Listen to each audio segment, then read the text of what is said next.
Lakini hivi vinyangarika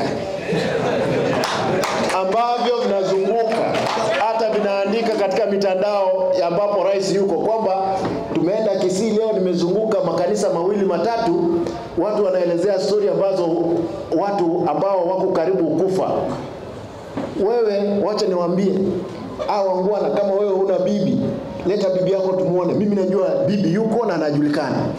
Bibi yangu hawezi kuwa ndio subject of discussion in a forum where even the president is in, where honorable members are in, where senators are in. Shame on you.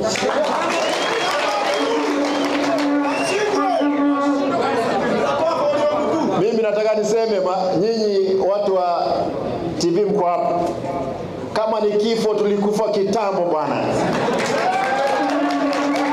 Umaskini yuwa sisi tumeamuka kutoka kifoni na hatuwezi rudi nyuma, kwa sababu watu wetu vijana, the cost of living iko juu ajabu.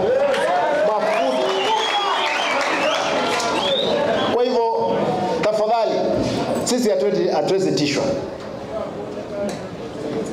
Leo hii hata kama mimi si gavana, hata kama ni miaka 10, 20 ijayo, as long as Mungu amenipa uhai, nitaendelea kuwa kiongozi. Kwa hivyo vitisho ndogo ndogo, nataka niwaombe tafadhali ndugu zangu ambao nyinyi mmechaguliwa, unajua mkuwe na nidhamu. Unajua hapa kuna kuanga na wachawi kidogo, na tunaona uchawi mchana katika mitandao. Huu uchawi wenu itashindwa katika jina la Yesu. Nataka niseme hivi, nataka niombe hivi, sisi hatuwezi rudi nyuma. Ninyi wana boda boda, nataka niwashukuru. Kando ndio nyinyi ni watu wazuri, kuna mambo kidogo mabaya, lakini mazuri yamezidi yale mabaya. Kwa hivyo nyinyi ni watu wazuri. Najua maji kizidi unga inakuwa uji, si ndio? Na unga kizidi maji inakuwa nini? Ugali. Kwa hivyo sasa nyinyi mmezidi maji, nyinyi ni ugali. Kwa hivyo ndugu zanguni, nataka niwaombe msiangalie nyuma. Mkiangalia nyuma mtashindwa.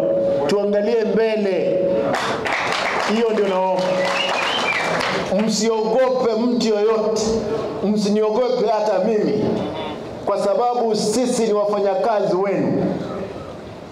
Polisi hawa kirauni anayo ni pesa yako, ni ushuru yako.